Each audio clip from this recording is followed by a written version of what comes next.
Hey, everybody. Welcome back to The Collective. We have another fantastic show for you planned out today. Very excited. We got Marcia rejoining us, and we got Matt for the first time. I am stoked. Now, well, I am stoked. Y'all should be too. Like the show, subscribe to the channel, hit the notification bell, do all that good stuff to get your emails whenever we go live, which is, of course, every day. Now, if you have any thoughts, questions, comments, anything at all, by all means, put them up in the comment section, and we can engage them directly throughout the show, kind of like this one. Salty, evening, everyone. Good to see you, buddy. We got Daniel on here as well. Good to see you, Daniel. Today's topic, we're going to be talking about walking alone together. But before we do that, let's get some intros out of the way. Let's start with Marcia. Give us 10, 15 seconds. Who are you, where you come from, all that good stuff. My name is Marcia Van Weinsberg, and I come from Kitchener-Waterloo, Ontario, Canada. And I love all things stories, sharing our stories, being authentic, and putting a lot of good energy out there to help others. Outstanding. Matt, how about yourself? I come from San Diego or Los Angeles. I'm back and forth right now. So Southern California. I'm a medically retired cop that worked patrol, peer support, SWAT, full-time police academy instructor. And I was a college strength coach the whole time I was a cop. Now I do police chaplaincy, peer support, and wellness for first responders and veterans. Beautiful. Outstanding. Looking forward to this combo. Now, what are we talking about again today? We're talking about walking alone together. So what does it mean? Well, walking alone together conveys the idea of individuals sharing a journey or experience while maintaining a sense of independence and self-discovery. It suggests companionship without relying on others for personal fulfillment. I really like this discussion. We kind of touched on it yesterday through yesterday's conversation, but I want to get some depth of understanding on this. So let's start with Matt. What are your first thoughts when I say walk alone together? Well, the first thing that jumped in my mind was a Zen cone. You're familiar with the Zen cone? I am not. So it's like a paradoxical riddle that the logic and reason can't resolve. So you're supposed to meditate on it until you overcome the ego, and then your intuition answers it. So when you sent that an email, I was like, wow, walk alone together. And then I shifted to, every relationship, like with our family of origin, with our romantic partners, friendships, teamwork, and sports, military as a first responder, we all have an individual and a collective responsibility to grow and be accountable to each other. And if you're not doing that, then you're in a codependent relationship. And it's like you said, you're not fulfilling your needs with others. So, and the last thing that kind of jumped in my mind, are you familiar with the term individuation? It's from depth psychology and Carl Jung. That's kind of like the psychological, emotional, spiritual maturation journey where you reflect on your life, your family of origin, the good, the bad, and the different experiences you've had. And you pick out what's good and serves you well. And you realize some things are not serving you well. And the further you do the journey of individuation, it does tie into spirituality a little bit. So the closer you get to your true self and God are two sides of the same coin, but you also start seeing in a non-dualistic manner. Have you heard that term? It rings a bell. No? By all means, bring it. Dualism is black or white. It's the way this whole world is right now. Like, you're a cop, I hate you. You're a different political party, I don't like you. Right. When, like, the healthy journey emotionally and psychologically is the more you experience things as a human, you should see what you have in common with other human beings, all other human beings. And that's non-dualistic thinking or living. So I thought about that as well. That's a great start, Marcia. What were your first thoughts? That's a lot to follow. That was incredible. It really was. My very first thoughts are that walk alone together is that we're all walking different journeys, different times, different experiences. And it is our own individual responsibility to take care of ourselves as best as we can, ask for help, give help when we can, and know that how we lead ourselves will impact others. And if we can lead ourselves in the best way possible, then we can make a difference in like the person beside us and the person beside us. So I believe that in a lot of ways, we are responsible for ourselves, but we do walk together. Absolutely. Shaun, what are your first thoughts on this? Well, as always, I try to show up with no thoughts, and then I try to show my thoughts through the guests' comments. So they've set the stage for me, and I think that pretty much the first thing that came to mind, even before the guests started talking, it was what you had said, Chance. I'm looking forward to diving into this deeper. So that's how I'm going to play this one right now. I was at Miyamoto Musashi's waterfall yesterday. It's not a really famous spot, but it's famous to people who follow Miyamoto Musashi's life or know more about him historically. It's quite a journey to get there. And when I got there, I spent several hours at the waterfall, walking around, thinking about things, diving deeper into my thoughts and feelings on how he led his life.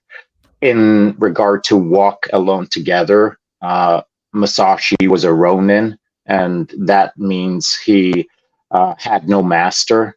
He was masterless, and through his individual journey, he created a collective wisdom or a philosophy or a martial art or a many things that he was not responsible for, but responsibly created for our modern world today and the future.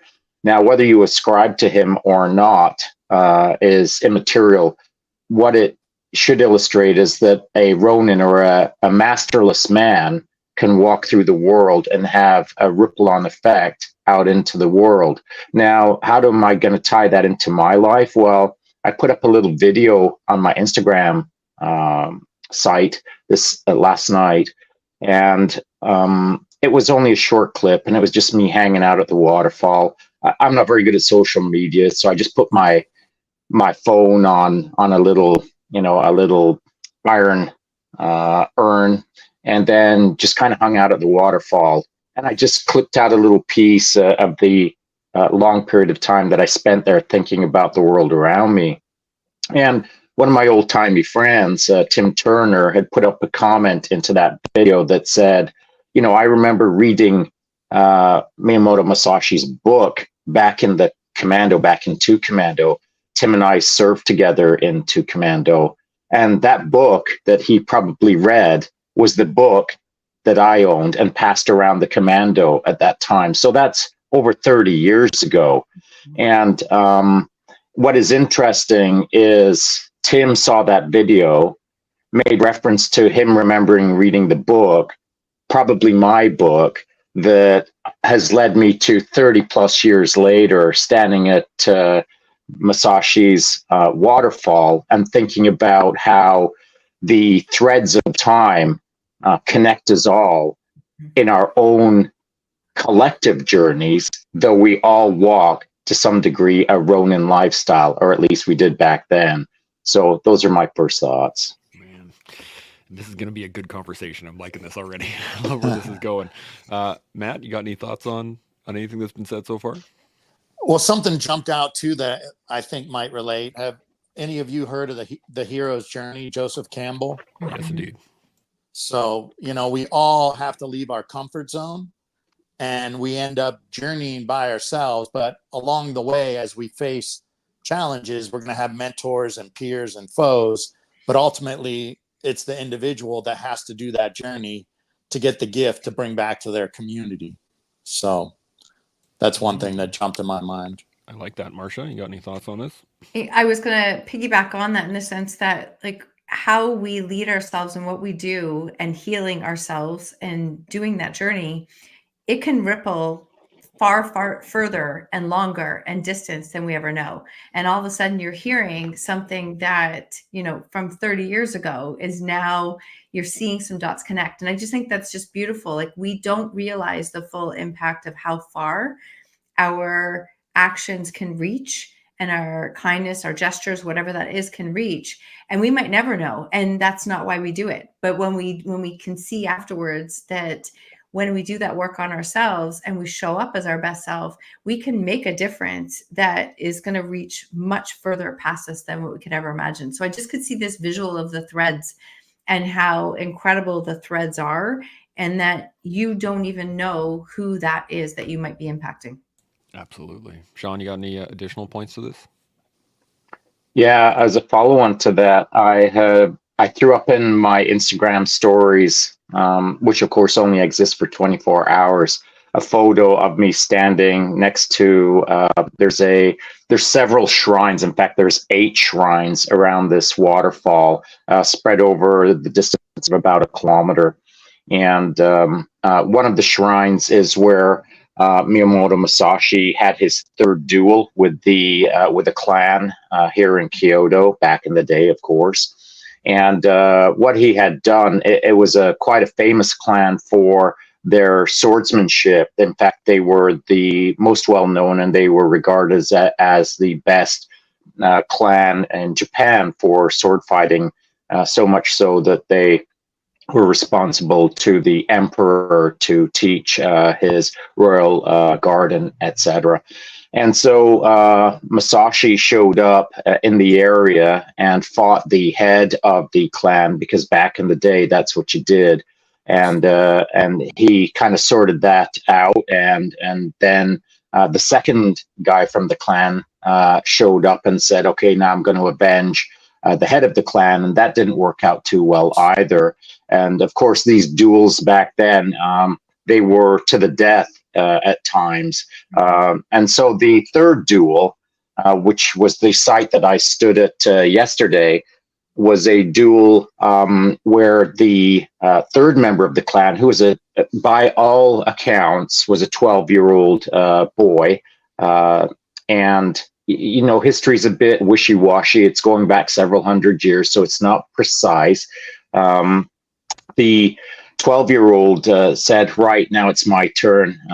We're now going to duel. And he set the stage to have a nighttime duel. And so, as history states, Miyamoto Musashi didn't feel good about that. So he showed up a bit early to the duel, and kind of hid out in the bushes and watched the clan put, as the history states, it's anywhere from dozens of men to a couple of hundred men all around the area, archers and all the things. And they were going to ambush Musashi. And as they were setting up, he basically jumped out of the bushes, cut the head off the 12-year-old, and then started fighting with all of the various clan members. Now, it was at that moment, as history states, that there were so many. Now, whether it's embellished or not is immaterial. In order to fight his way off of the objective, he drew out his 2nd sword. So historically speaking, you had your long sword and your short sword. Well, he drew out both swords and started fighting the people around him. And that was the moment that the 2-sword style was created that he became famous for. Prior to that ambush, he'd never considered it as a means to fight. So that went on to impact the rest of history in the style of not just warfare, but expanding the mind of martial artists from a more rigid or dogmatic way of the long sword is the only sword that you use, to now it's all weapons are available to you if you can learn how to use the tools around you at the time. And so this 3rd duel was something that I wanted to go stand next to, literally standing on the ground next to the tree where the duel occurred, so that I could absorb that energy. So to Marcia's point, you know, the connections through time, or the things that we read 30 years ago that are just in a simple book, are only as simple as the pages that they're written on, until you go out and seek the experience or try to feel the vibe at a deeper level. So again, back to what you started us off with, Chance, you want to get deeper into the subject of this topic. Well, the only way to get deeper, I feel, is to put the book down and to go out and try to live the life as much as you can and absorb the feeling of the moment and experience perhaps what those footprints look like and what that double sword might have felt like, either in your mind or, as I did physically by that waterfall, I double sworded off camera. And so I think, you've kind of got to get in the game of understanding how deep the game is. I love that. And I that's a great portion of when you read Musashi's history. It's a quite a development point in terms of a lot of the things that we're talking about. And it goes back to what Matt was saying about the hero's journey, right? And that you have to step out of the realm that you know into a realm of the unknown before you can ever learn what you actually know or don't know. And I think it's such a great point. Before we get in any farther on this, because I really want to get in here, I just want to hit a couple of these comments. Daniel jumped in here and he said, a common path among all, where one may obtain inspiration from all sides to gain inner betterment, but where it may brush over to others naturally for their betterment in life. Similar to how the collective has provided many the inspiration for betterment, while them inspiring others to pursue that betterment alone, but supported by the many from their surroundings. And so this goes into the first kind of question that I have for you guys, is the fact that, we understand that our actions can affect others, and that what we do can affect our future.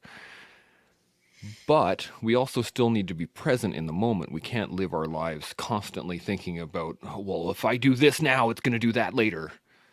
How do we remain present while still understanding that what we're doing right now affects our future? Marcia, I'm going to come to you first. What do you think? I think that it comes back down to focusing on what we can control. Like, I can't control the future. I can't control where that ripple is going to go. And I do believe that it's like, again, back to the threads are moving cups constantly. There are so many moving variables at all time that me sharing my story, for example, coming out, talking about difficult stories, it can impact a total stranger who happens to turn on a podcast at a random time that maybe they don't always listen to, but it's actually not random. It was meant to be at that time. And so I think that we can't control where that message is going to go. I like to lead with intention in the sense that I know that it's going to reach somebody who it needs the support, who needs to be able to feel that they're not alone, and just lead with that intention. So I think that when you continue to put good out there, lead yourself as best as you can, and stay unattached to the outcome of where it's going to go, and just know that it will, because you're putting something good out there and your intention is to make a difference with somebody else.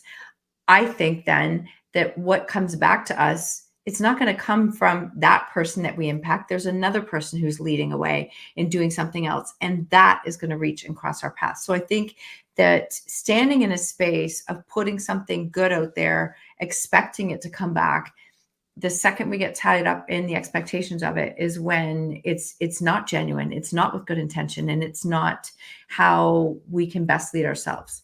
Yeah, absolutely. Matt, thoughts on this?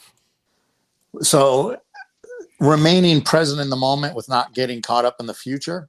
Yeah. Is that the question? Yeah. Well, what comes to mind for me is like, we do need like a future vision, or what the story that we want it to be in the future, like a lighthouse. You need to know your mission and your values and be able to look in that direction, and then make a game plan day to day and stay present in the moment to the game plan, and also reflect at the end of the day or end of the week and make sure you're still moving towards that future goal, that vision, that mission.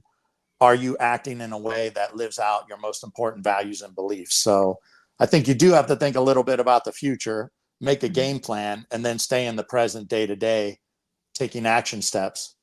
I like that. Shaun, thoughts on this? Well, as we say pretty often, you got to know your why. You just got to know your why you're here, why are you on the planet, why are you living the life that you're living, why are you doing what you're doing.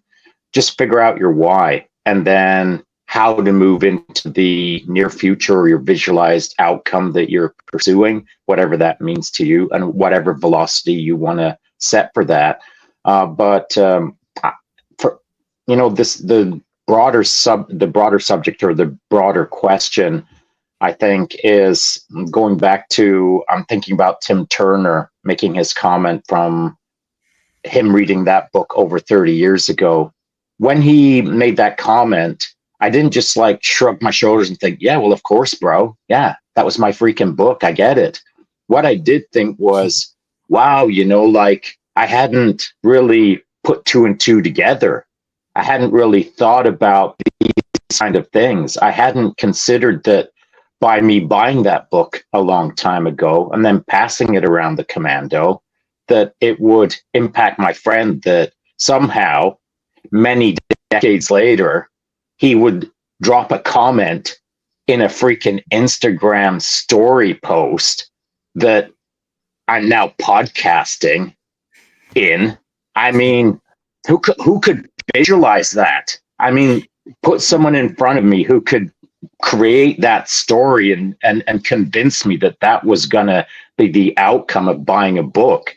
And so taking it right back to the baseline of how the perhaps chain started to get me in Kyoto yesterday, it was buying a book, a simple book that had me curious. And that book then got me here. And you can't make that stuff up. All you can do is reflect back on the moment through a simple comment and realize the chain of events that take us to where we are. And how deep do you want to think about it? Well, that's up to you. If you look at it from a veneer-like level and shrug your shoulders and think, yeah, of course, bro, it was my book. Well, that's pretty thin. That's a pretty veneer-like consideration. But if you think about it deeper, there's a lot more layers to this story. And I think that's the beauty of life. We are all on a solo journey. We're all on a Ronin lifestyle. We're all on a singular trajectory, surrounded by others that are on a singular trajectory, that we can, if we look back through our past, understand the collectiveness of it, or the collectiveness of the now, or the collectiveness of the future. But it's for all of us to individually decide what that means to us, depending on how deep you want to think. Yes, indeed. Matt, you got any thoughts on this? I might pass on this one. My mind, I drifted to a story about maybe based on a couple different comments that we've had.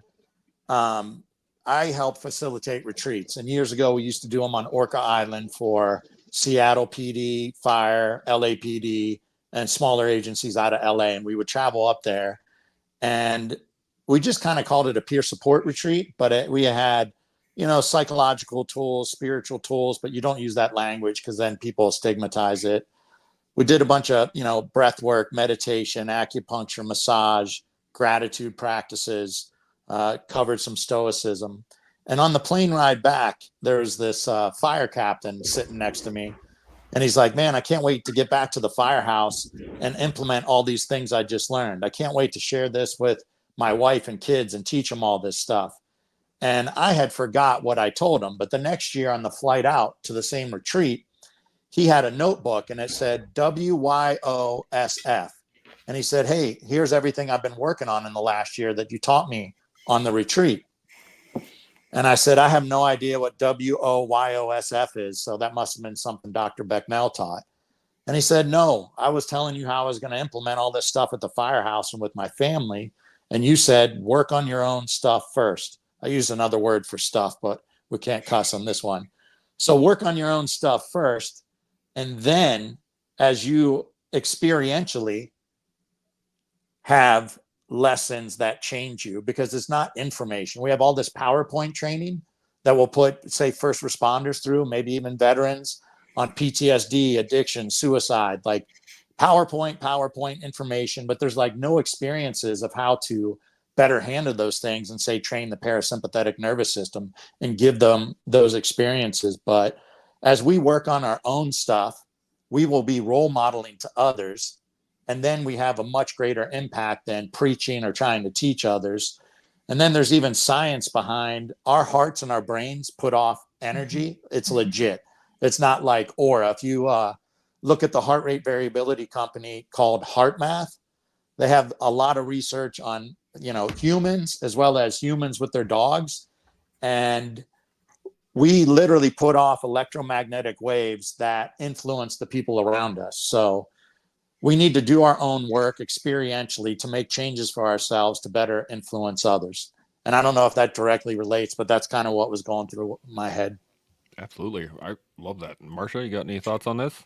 I just wanted to say, like, I was thinking of heart math when you were talking, and how I was, because I love that. And I was just thinking of the example of, I would say in the last few years, I've really embodied a lot more about understanding the parasympathetic system and breath work and those tools. And it's interesting because I know that when we do that work on ourselves, we carry ourselves different, we respond differently, we show up differently, and that can impact somebody else as well.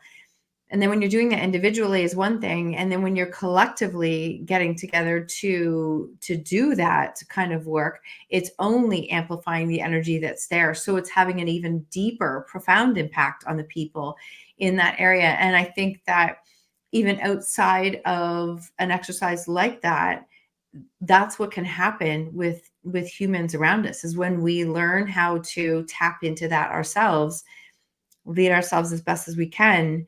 And again, not perfection, right? Just because we're always learning in this space, but we can have that profound effect on somebody else that we're not even tied to ego. We don't even realize, because maybe we're showing up in the right energy at the right time, right at the time that person is literally praying for some kind of support, someone to hear them, someone to show up.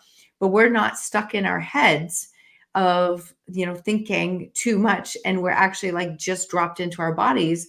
And that's when we can then be that support for somebody else. So I just see this again, this collective, we can change the energy of what is happening around us when we continue to do this kind of work. Yeah, absolutely.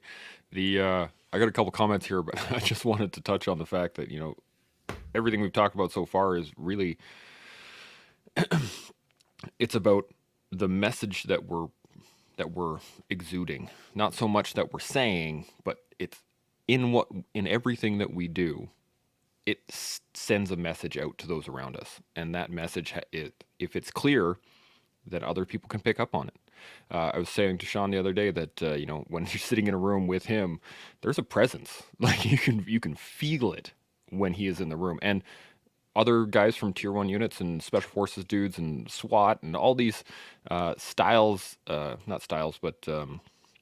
organizations that are really high performing, they all have the same presence to them. And it just, initially I thought it was confidence, but it's so much more than that. And before we get into that, though, I got a couple comments I want to touch on because they are excellent. So Salty jumped on here and he said, it's not about predicting the future as much as it is about setting and upholding a personal ethos that guides you in the moment and establishes a stance that represents your ideals after the moment has passed. It sets the path based on your own center of gravity. And I really love that line. It is such a true point that you can, if you utilize the concept like gravity, you can kind of roll something down the table and see where it goes just by doing the math. And then I got Daniel jumps in here. He says, doing the internalization work where it enhances that portion, it naturally influences the external environment due to your frequency and posture changes that coincides with the laws of attraction. Excellent. Basically what I was saying there. Any thoughts on this at all? I'm going to go to Matt. What do you think? I like both of them. I mean, what kind of people you got watching this? You got some real wizards that are deep. I don't know if I have any particular comments, but I really liked both of those. Yeah. Awesome. Marsha, you got any thoughts on this? Oh, you're muted. Hold on a sec. There we go. Sorry about that. I think the only thing I want to say is that it's so much more than just our words. And just as you were talking about Shaun before, like it isn't just confidence. It's like how you carry yourself, like that is who you are. There is no mask in that. That's who I am. And I love that. And I think that it's when you do that and you carry that energy, you will definitely impact people around you. There's no question. Absolutely. Shaun, thoughts on this? I do. I'm going to take it back to the previous comments about heart rate math. I got involved with heart rate math when the company was just a couple of dudes overseas cobbling together some math. And I was emailing back and forth to them when I was a super nerd and saying, hey, boys, what's this all about? And that little company then got bought out by Polar. And then Polar went on to spread the word on heart rate variability and et cetera. So I've been in HRV for nearly 25 years. And so what does that mean? Like, that's not a brag. I'm not saying it for that reason. The reason I'm saying it is because how much you know in life is how long you've been in life. And what do I mean by that? I mean, like, I'm 60 years old, but I could have the wisdom of a 20-year-old, but I don't, because I've been in the game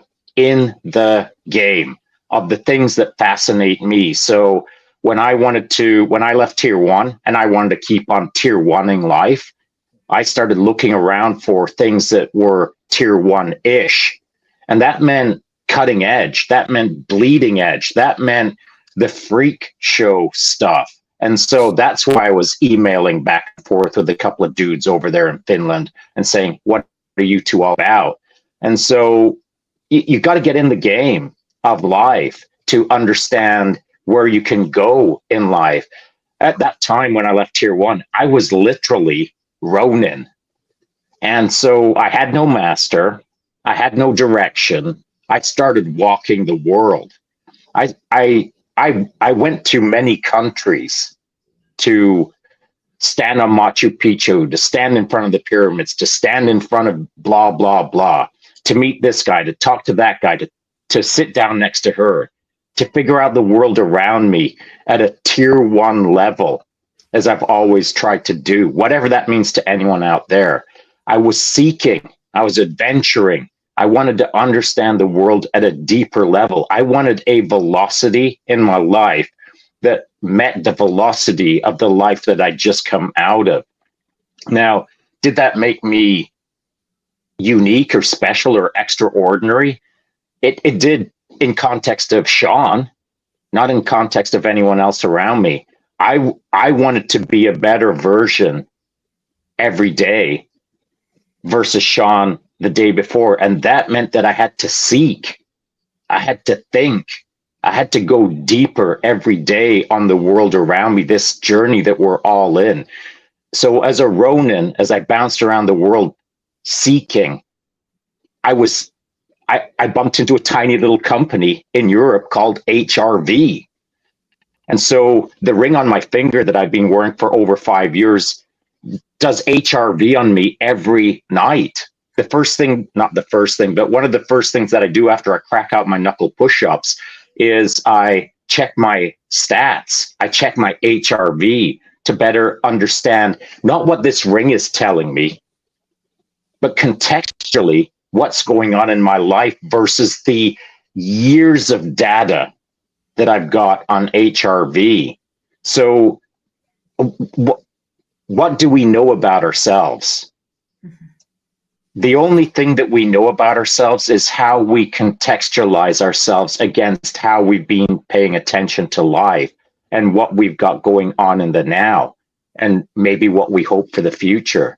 And so I dig on HRV, but HRV is the proxy for this conversation to illustrate that you can go as deep as you want, or you can stay surface level. But what you get out of those two decisions, deep or shallow, is the results that are immediately in front of your nose.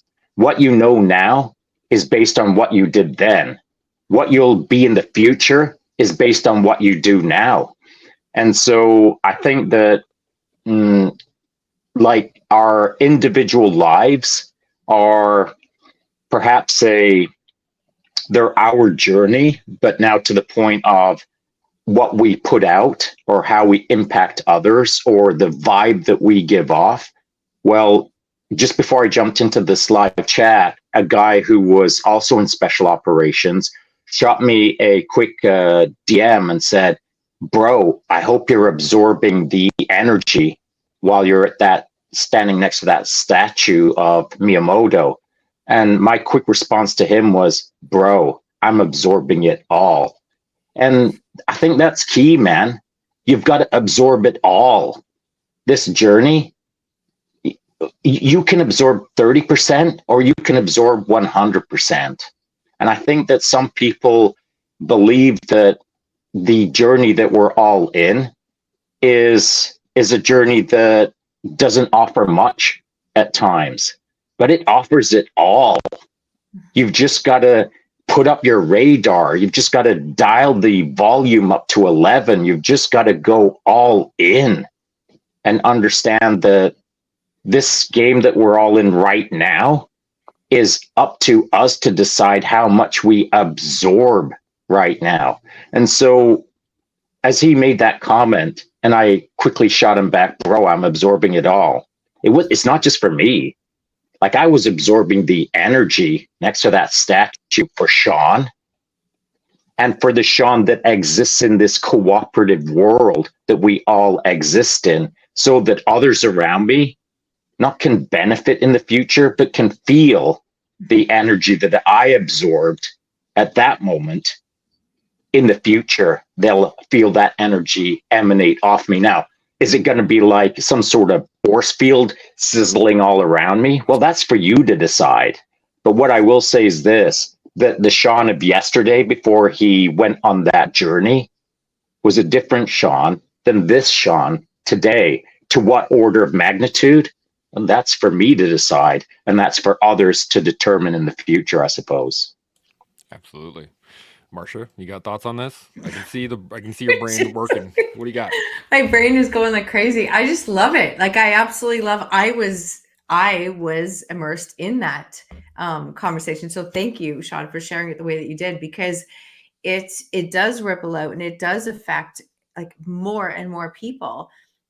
But the reach is so much further. I think that we can get so caught up in, not bettering ourselves, not like soaking it all in, taking it in and growing ourselves.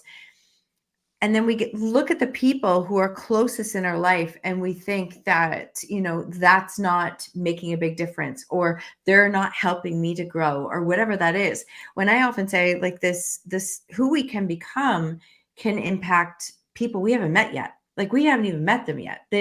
And that's just a beautiful thing, is because I think our message and what we are here to do has the potential to reach far further than what we're ever even going to see. We won't see it back. And I like to, that's the frame of mind that how I like to leave myself, is that I believe that our stories go further than we think, that none of us are alone. And when we can show up in that energy, it'll go out far further than we could ever imagine. Absolutely. Matt, any thoughts on this? Yeah, the way that Shaun was talking, I'm like, oh my God, he's so passionate. And I love it, because I believe that everybody, not just people that have been elite tier 1 operators or elite athletes, everyone would have a more fulfilling life if they sought out whatever their vocation or calling was and continued to seek meaning, purpose, and growth throughout their life, irregardless of their jobs and things like that. But we're not teaching young people, like a lot of fathers are not teaching their kids to pursue their vocation, their calling, or the journey of self-discovery. And I don't know about Canada, but in America, they're certainly not teaching that to kids right now, or in colleges. They're inundating them with all kinds of other stuff to be sidetracked. But he was just so passionate about continuing to grow even after he got out of the military. And I love that. And I love being around people that are passionate and pursuing excellence, like one of your other podcasts that I listen to. But it's also a frustrating thing, because I have had the opportunity, like I grew up in areas that were really psycho and good at sports. I got to go to, very academic, prestigious academic undergrads and play sports, coach at Yale and Georgetown, be on a SWAT team. So I've been around a lot of passionate people. And then when you're not on the SWAT team, you're not on a Division I sports team, and you're hanging out with like regular people, it can be disappointing sometimes because you do have expectations that everybody's going to want to live like the same way you do, like crack open the bone and suck the marrow out and make the best of everything and maximize your performance. But I also realized through having relationships with people that say didn't have my father in sports and military, police, that nobody ever taught them to do the journey of self-discovery. And we can only see others as deeply as we can see ourselves. And often people are not given permission to seek what it is that they're passionate about without caring about external validation or what other people think. Like if you're a football player that loves artwork or playing a musical instrument, like who cares what the bros in the locker room say?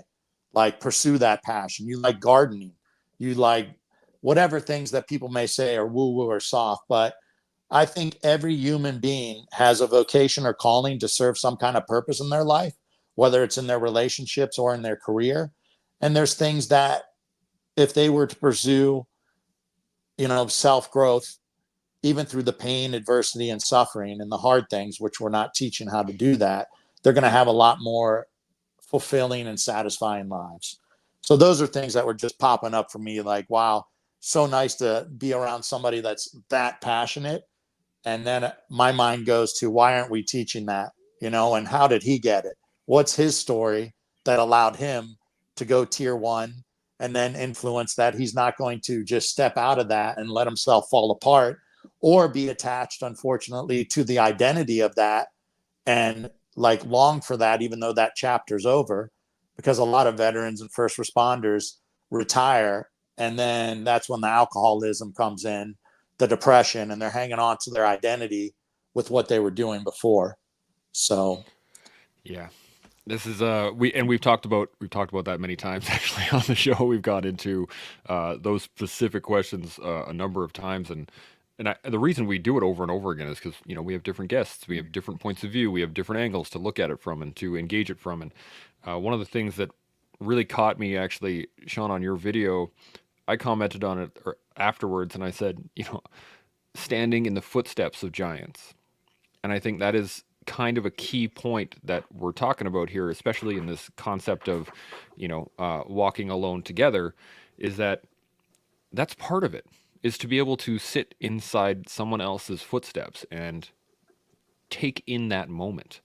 And one of the things I said on that comment for you, Shaun, was the fact I could see you taking in all of that information. Now, I hang out with Shaun every day, right? Like I have a bit more of an intimate interaction with him, but I could see his brain processing. I could see him absorbing the smells and the sights and the sounds and just being in that moment 100%. As to your point, Matt, like 100% passion. You gotta see the video. You can see it is it's intense. But the point that I was thinking was the fact that he was doing it for himself, but it was emanating to the rest of the people that are following him, right? Anybody that follows him can see that, even at a base level. Wow, he's really passionate about that. And then you can take a second, you have the opportunity to take a second and go, oh, it's not just passion. Oh, wow, look how deeply he is looking at the shrine. Look at how meticulous he is about washing his hands with the water.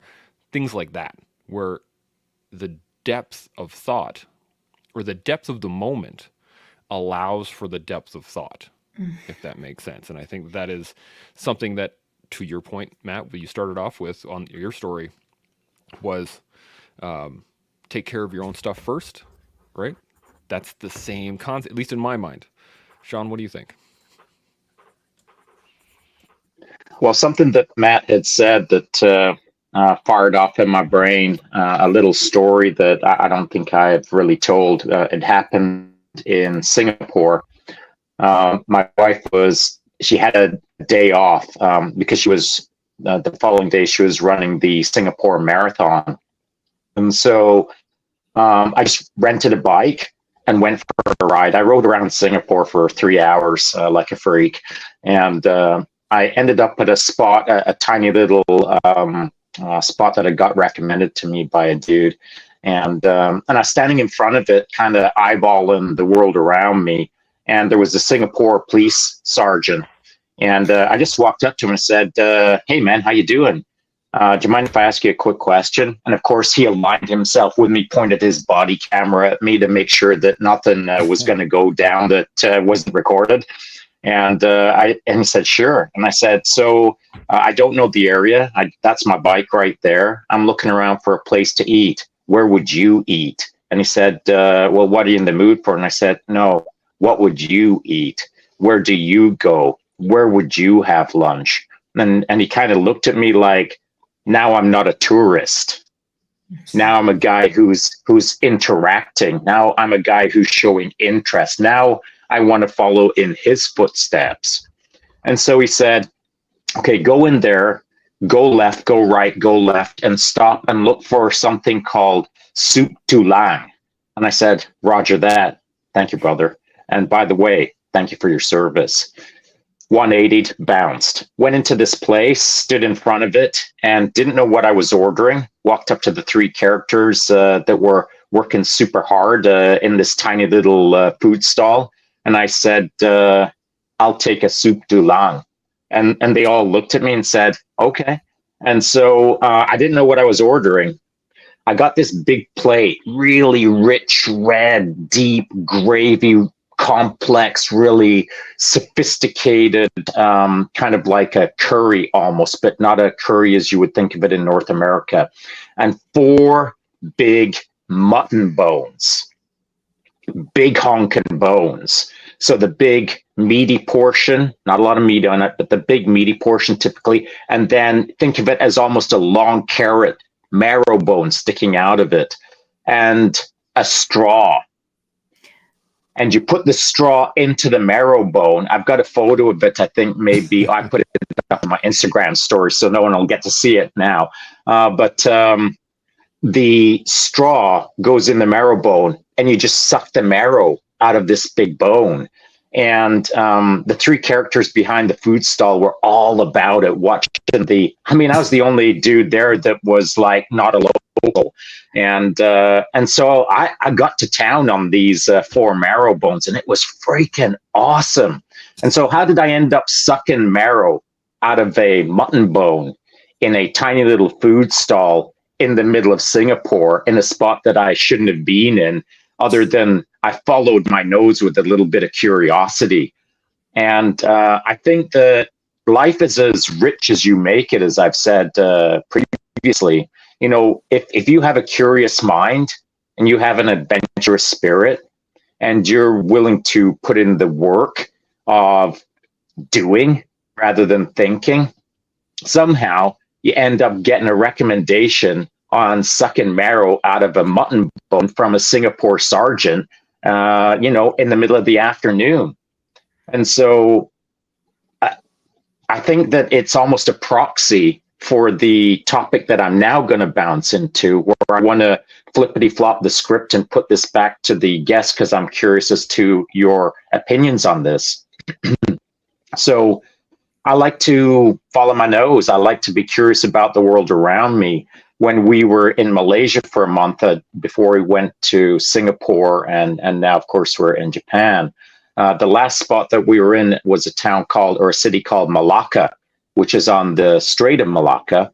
And Malacca is a very old port, several hundred years old, over 500 years old. It's a UNESCO World Heritage Site, based on the history, culture, and the importance of it in basically shaping the world that we exist in right now, from the sense of trade, the Chinese, the Malay, and the Indians. It was a critical moment in history, as it were.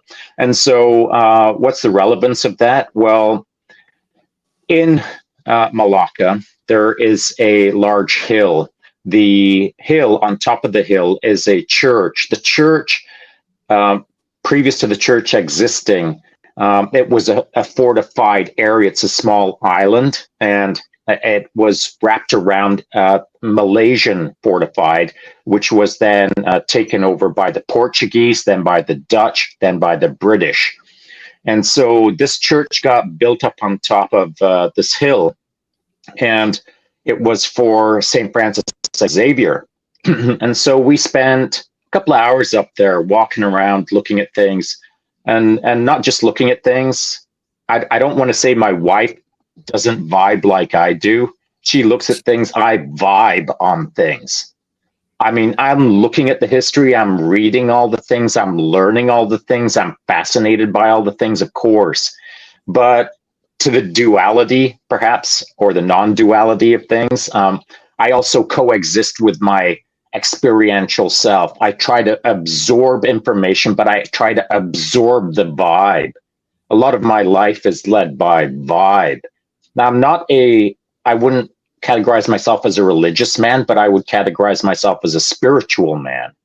And so as I spirited my way around that site, I was thinking about St. Francis Xavier, and how if I'm led to believe what I read is correct, he's considered as the second most impactful individual within that faith, right after was it Peter or Paul the Apostle? I forget. I get them mixed up because it's not my jam. I don't really know the history very well. But what is important is Xavier went on to be essentially set Asia up for the religion. He then rippled on in through Europe. He cascaded his ideas, a single man, his thoughts, his interpretation of the world around him impacted millions.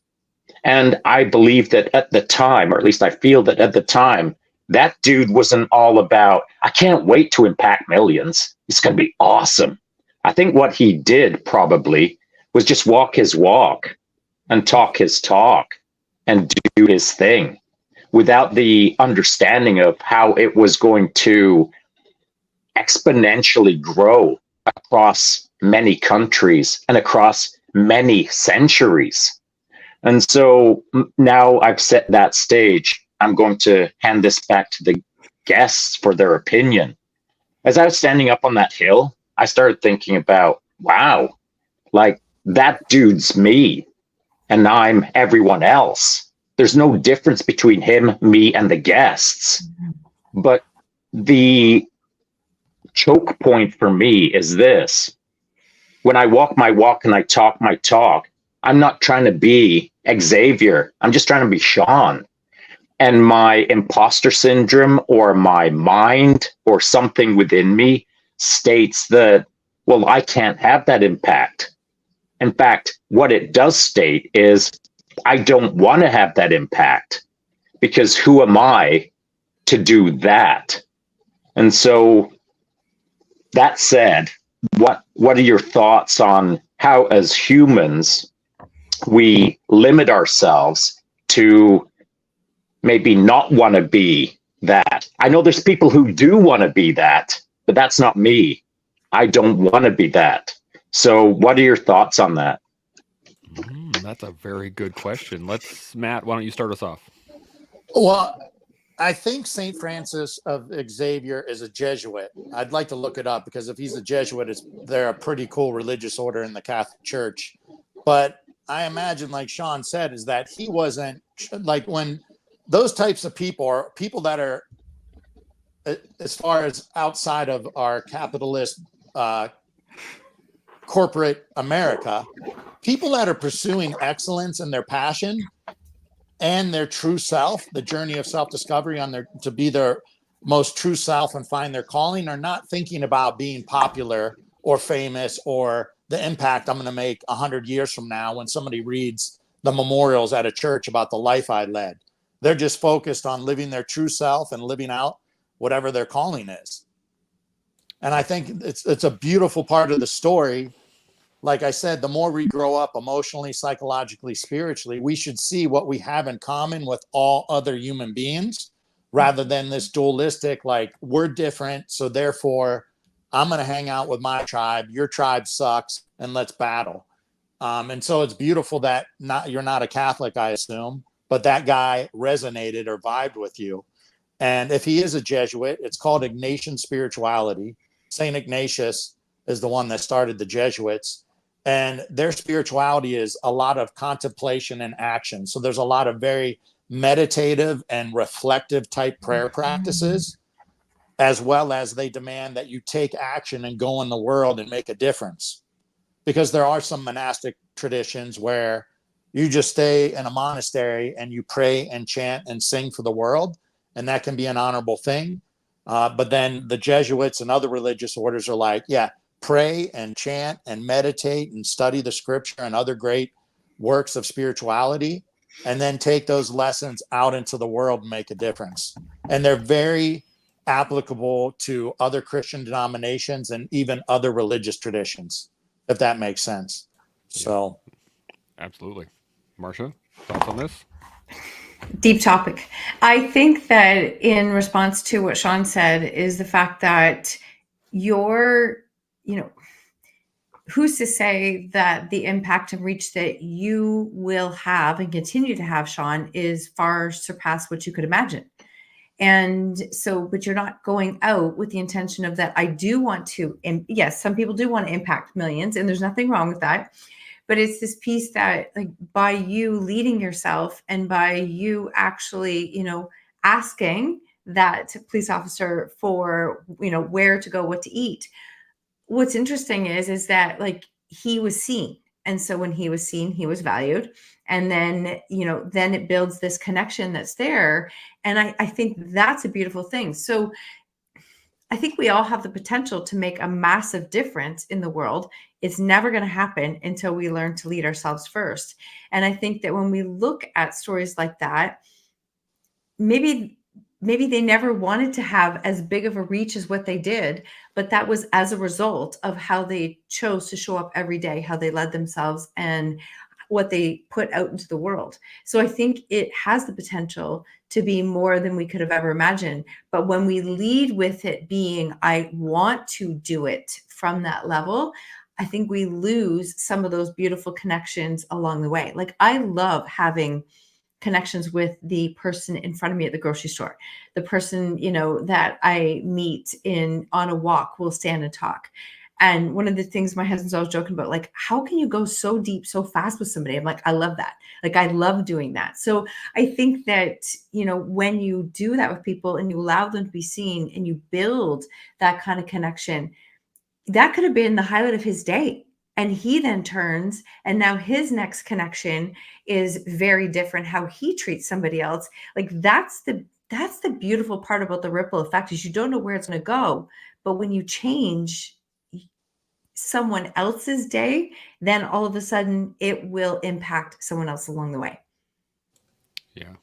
This is, I'm going to push back on you a little bit, Shaun, here, because you do want to help millions. That's the thing. That's why we started the collective, right? This is part of it, is we want to help the people around us. And the key point I think that I would argue on this is the fact that you have no desire to help people in order to impact them for your own sake, right? It's not that you want them to be different. It's just that you want the best for the people around you, just in general. And so I think that is a key point that I think your imposter syndrome kind of kicks in whenever you start talking about this, because it is, we don't want fame, but we want to help the most amount of people we can. And we want to be able to engage with as many people as we can.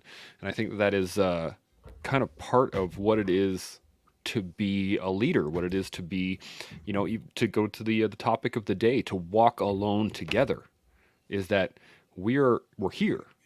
If you want to join us, by all means, like, step up beside us and let's get to work.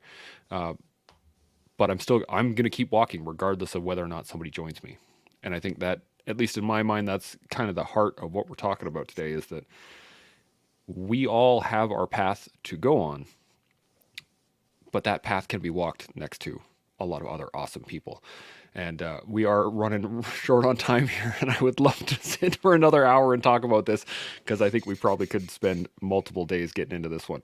I'm going to hit a couple comments here before we finish off, and then we will get some final thoughts before we shut her down. So Lisa jumped in here earlier. She said, I need to listen to this at 4 a.m. in the morning. The energy in this room is fire.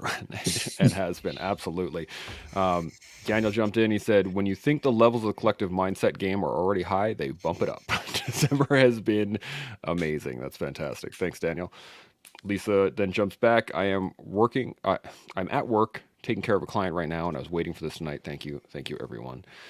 We got Living the Dream jumped in here. My graduate school was a Jesuit institution, and they say yes. The principle of Saint Ignatius demand that we engage our interlocutor with good faith in any exchange of religious ideas or ideology. And I think that's a great point in terms of, we say it all the time: thoughts, actions. Shaun says it all the time. I don't say it very often, but Shaun does say it all the time, is that you have to put forth the work. If you don't put forth the work, you can't expect the change.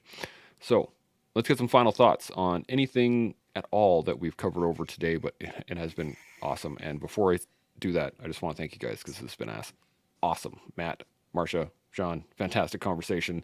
Looking forward to having you guys back again very soon. But Matt, any final thoughts? Anything off the top of your head? Yeah, I think this kind of can wrap it up with one important point, as Martha was talking about Shaun with the cop and said he was seen. And that is a beautiful thing to reflect on, because we cannot give to others that which we do not possess for ourselves. So Shaun's doing all this work to go deep for himself and be present and hear his inner voice or vibe with things. And most people in this our culture right now do not listen to understand. They listen to respond. They're listening to whatever somebody's saying. They're not totally paying attention, because they're waiting for a pause to respond with what they've had stuck in their head. But if you're a good listener and you remain present to people and they feel seen, heard, and understood, it'll change their life. Even with a stranger, like Martha said, like my girlfriend jokes that, like, when I go to the stores or we're walking by the beach, things can go deep real quick. And she just jokes now it's the heart math thing. It's that heart math stuff you're putting off. But I think what it is it's not enough people in this world feel like they're seen, heard, and understood by other people being good listeners and really present to them. Mm-hmm. Absolutely. Marcia, any final thoughts? No, I love that. I think that the allowing others to be seen and heard and valued is only going to come when we listen, tune into ourselves, grow ourselves first. Because we have to lead ourselves. We absolutely have to lead ourselves first. And that comes from being present in that moment. And there's something I love Shaun, because it makes me think of how many times I will just revel in a moment that's happened. And now I'm going to allow myself to do that more. So it's just, stay super present and do that. And it really can change the energy of yourself and those around you. So I think that the only thing I want to add to that is, walk alone together. Just be open that the people that you can walk alongside that can have the biggest impact in your life, and that maybe you can in theirs, you haven't even crossed paths yet. There's so many people out there. So don't get caught up on your circle right now. It's it can be so much bigger and further than you can imagine. Absolutely. Shaun, final thoughts? Well, I hope the circle doesn't get too big too fast, because that's freaking me out. So that's my first thought. So listening to the guests, not their reply or the response to my question, what I was doing was not listening. I was trying to feel what they were putting out. And I think that's my takeaway from today. I understand it, of course, and I've been doing it for a long time, but it today allowed me to paraphrase this idea in my existence right now. And it's this, that rather than listening to the person and truly listening to what they say, and not just simply trying to retort or trying to scheme up the answer that I want to throw out right now, even though they're still in mid-sentence, rather than waiting for my opportunity to talk, what I'm not doing is just vibing enough, I think. I think that rather than listening to them, what I just need to do is feel them more. So I think I'm going to adjust my ratio, and I'm going to have to use a little bit of math, not heart math, but a little bit of math, and just kind of move my slider a little bit more to a little bit less listening and a little bit more feeling as I'm listening. I hope that makes sense. I love that. That is fantastic. That's what we do here. Just recently, I'd say in the last month or so, that's what I've tried to do the most. As the moderator on the show, right, I'm not here to talk a lot, so I've just been trying to, as much as possible, feel the guests. I don't want to listen for the pause. I don't want to wait for the end of that conversation or that end of that story and then immediately jump on it. I want to feel as that story kind of dips off, and then I can engage the next question or the next person, so on and so forth. And that has been a big lesson that I've learned. And thanks to Shaun, he's been prompting me to continually get better in this particular task as the moderator. So I'm really appreciative of that. And the only really thing I have to end on this, or the only thing I have to share on this at the end, is the fact that it is a journey, as Matt started with, and that journey can be walked alone together. So as we do that, we should be learning about ourselves, we should build upon that knowledge, and we should grow every day, which you can do with us here on The Collective. We'll see y'all tomorrow. Chimo. Chimo.